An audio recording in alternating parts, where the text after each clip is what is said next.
Hello students, कैसे हैं आप सब। मैं हूं Akhilesh Shukla, class 11 structure of atom पढ़ रहे हैं हम केमिस्ट्री में। उसका सेकंड पार्ट लेकर आ गए हैं, देखिए। और आज जो पढ़ने वाले हैं वो पढ़ने वाले हैं प्रॉपर्टीज़ ऑफ कैथोड रेज।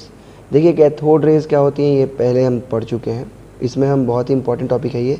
हम देखेंगे कि कैथोड रेज की प्रॉपर्टीज़ क्या होती है। तो देखिए यहाँ पे लिखा हुआ है from the various experiments carried out by J Thomson and others.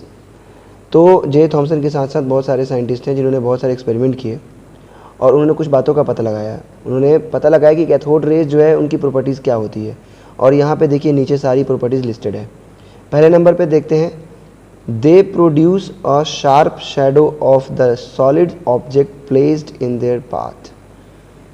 It means कि अगर कैथोड रे के रास्ते में हम किसी भी सॉलिड ऑब्जेक्ट को रखेंगे तो उस ऑब्जेक्ट का एक शार्प शैडो बनता है। इससे क्या पता चलता है?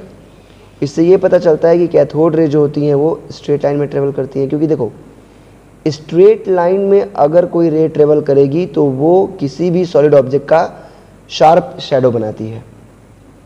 ये आप याद रखना, ये इंपॉर्टेंट है, ठीक है।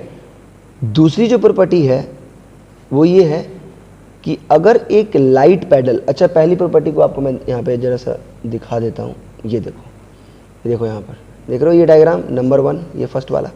यहाँ पे देखो ये यहाँ पे हमने एक ऑब्जेक्ट रखा है और पीछे देखिए इसका एक शैडो बन रहा है, शार्प शैडो। देख रहे हो आप, ये कैथोड रेज आ रही है ना, ये देखो सामने आ रही है और ये क्या कर रही हैं, ये शैडो बना रही है। तो इससे हमें ये पता चल रहा है कि कैथोड रेज जो होती हैं वो स्ट्रेट लाइन में ट्रेवल करती हैं। स्ट्रेट लाइन में ट्रेवल करेंगी तभी तो शार्प शैडो बनाएंगी।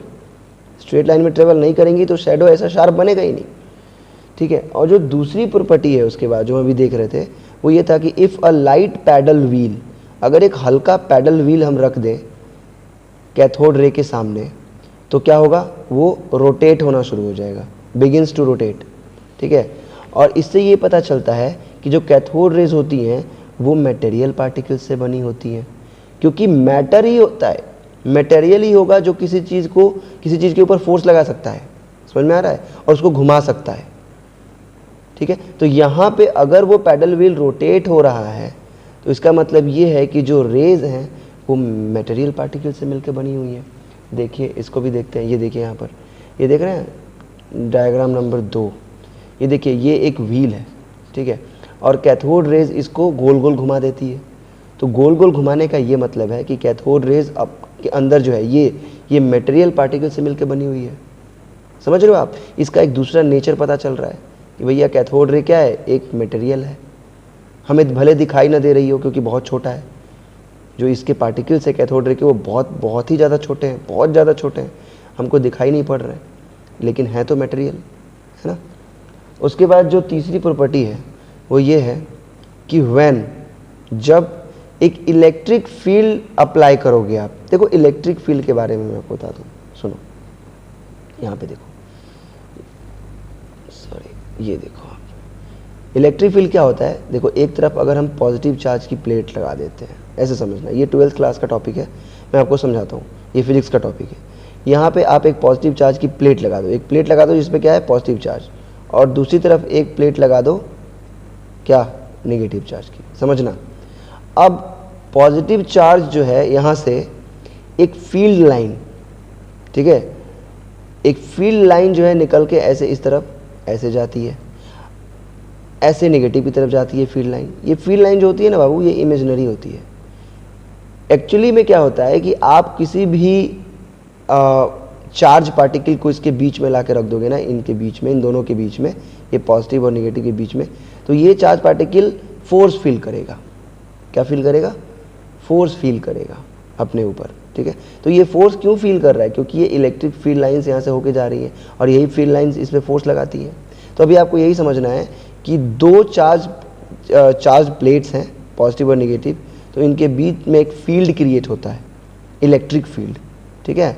और वो फील्ड जो होती है उसकी एक इमेजिनरी लाइन हम कंसिडर कर लेते हैं कि वो फील्ड की लाइन है, तो उसको हम इलेक्ट्रिक फील्ड लाइन बोल देते हैं। तो बस आप इतना समझो, क्लास 12th में इसकी डिटेलिंग आपको मिलेगी।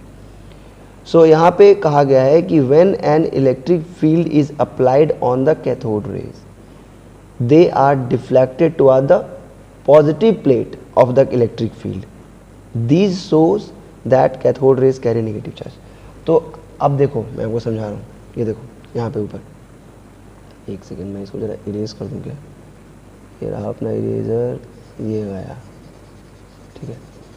अब देखो देखो क्या हो रहा है यहाँ पे होगा ये कि आपने क्या किया, ये देखो ये है कैथोड रे जा रही है ऐसे, ठीक है, देखना।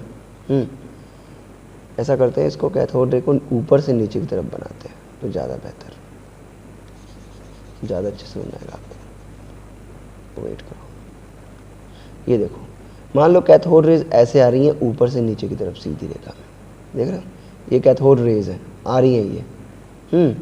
और आपने क्या किया कि एक फील्ड क्रिएट कर दिया बीच में, पॉजिटिव प्लेट इधर रख दिया पूरा देखो, और निगेटिव प्लेट इधर रख दिया, है ना।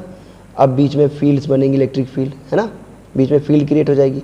तो यहाँ पे होगा ये कि ये जो कैथोड रे आ रही है ना ऊपर से नीचे, ये किधर डिफ्लेक्ट हो जाएगी, पॉजिटिव प्लेट की तरफ डिफ्लेक्ट हो जाएगी, इधर घूम जाएगी पॉजिटिव की तरफ। ये निगेटिव की तरफ क्यों नहीं घूम रही है, ये पॉजिटिव की तरफ घूम रही है। इसका क्या मतलब है, इसका मतलब ये है कि कैथोड रे के अंदर जो भी मटेरियल पार्टिकल है, ठीक है, वो निगेटिवली चार्ज है, तभी तो वो पॉजिटिव की तरफ अट्रैक्ट हो रहा है।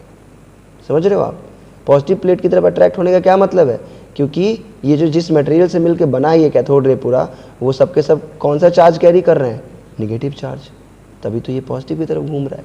तो ये था तीसरा और बेहद इंपॉर्टेंट पॉइंट।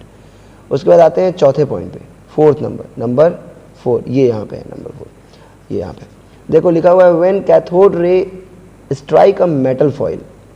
जब कैथोड रेज जो होती हैं वो मेटल फॉइल से स्ट्राइक करती हैं, टकराती हैं, तो वो मेटल फॉइल गर्म हो जाता है, बिकम्स हॉट, और ये इंडिकेट करता है कि कैथोड रेज क्या प्रोड्यूस कर रहा है, हीटिंग इफेक्ट। ठीक है, यहाँ पे एक और बात पता चली, वो ये कि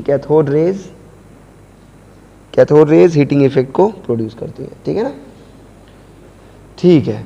उसके बाद क्या है, पांचवा, they cause ionisation of the gas through which they pass. तो अगर ये देखो, ये कैथोड रे ट्यूब याद है आपको पिछले वीडियो में, इसके अंदर अगर हम गैस भर देते हैं, देखो यहाँ पे अंदर, तो ये गैस को आयोनाइज कर देती है। कैथोड रेज गैस को इसके अंदर के गैस को आयोनाइज कर देंगी। तो कैथोड रे का एक और काम है, ये आयोनाइजेशन ऑफ द गैस, यानी कि गैस का आयोनाइजेशन कर देता है। ठीक है, तो जहाँ से भी पास होगा, अगर आप वहाँ पे बीच में मीडियम में गैस भर दोगे तो गैस को आयोनाइज कर देगा। ठीक है, अगला क्या है, 6th नंबर देखते हैं, they produce green fluorescence on the glass walls of the discharge tube. तो ये तो आपको पहले से पता है कि कैथोड रेज क्या प्रोड्यूस करती हैं। अगर ये ग्लास ट्यूब है, देखो यहाँ पर, अगर ग्लास ट्यूब में यहाँ पे पीछे अगर हम एक स्क्रीन लगा दें, फ्लोरोसेंट स्क्रीन, तो इस पर एक ग्रीन लाइट पैदा करता है, ये ग्रीन कलर की रोशनी पैदा करता है इसके ऊपर। ठीक है, और वो जो स्क्रीन बना होता है ना फ्लोरोसेंट या फॉस्फोरोसेंट, वो बनता है जिंक सल्फाइड जैसे कंपाउंड से, देखो जिंक सल्फाइड से, है ना। तो ये भी एक प्रॉपर्टी है कि कैथोड रे जो होती है वो ग्रीन लाइट प्रोड्यूस करती है ना। ग्लास वॉल पे जब पीछे आप यहाँ पे जिंक सल्फाइड की एक परत चढ़ा दोगे तो वो ग्रीन ग्लो करेगा, क्यों, due to the cathode rays. ठीक है, और उसके बाद की जो प्रॉपर्टी है वो है they affect the photographic plates. तो जो फोटोग्राफिक प्लेट्स होती हैं उनको भी ये प्रभाव डालता है उनके ऊपर। समझ गए आप, जो फोटोग्राफिक प्लेट्स होती हैं ना, फोटोग्राफिक प्लेट्स के बारे में हम पढ़ेंगे, फिजिक्स में पढ़ेंगे इसको अच्छे से। तो जो फोटोग्राफिक प्लेट्स होती हैं उन पे ये प्रभाव उनको अफेक्ट करता है ये। ठीक है, कैसे अफेक्ट करता है बहुत डिटेल से जानेंगे हम बाद में। और आखिरी प्रॉपर्टी यहाँ पे देखो, आखिरी प्रॉपर्टी, दे पॉजेस पेनेट्रेटिंग इफेक्ट। मतलब कि कैथोड रे पेनेट्रेट कर देता है मेटल फॉइल्स को, मेटल फॉइल्स को छेद करके निकलता है बाहर।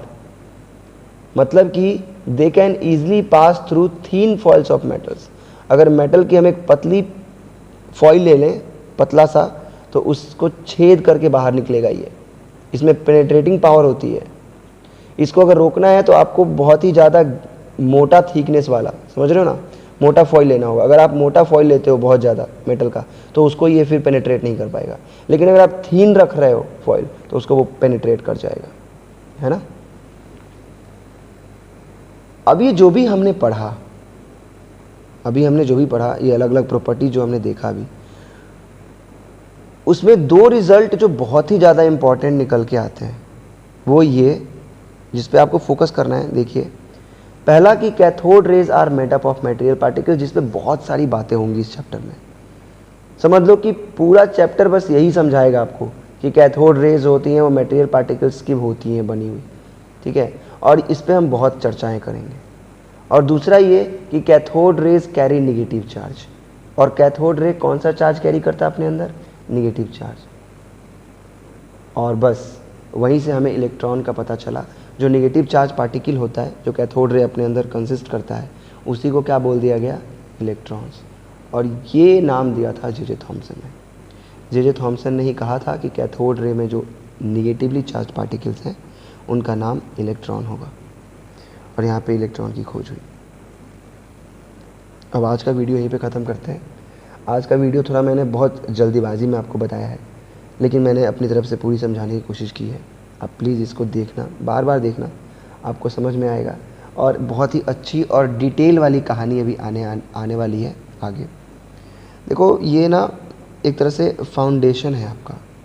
मैं इतनी डिटेल में पढ़ाऊँगा आपको, एक बार आप बढ़िया से पढ़ लो, और फिर जब आप एक बार दोबारा रिवाइज़ करोगे ना इसको, केमिस्ट्री के सारे पत्ते आपके सामने खुल के सामने आ जाएंगे। चलिए ठीक है, फिर आज का क्लास यहीं ख़त्म करते हैं। थैंक यू सो मच मुझे इतना झेलने के लिए। Have a nice day, bye.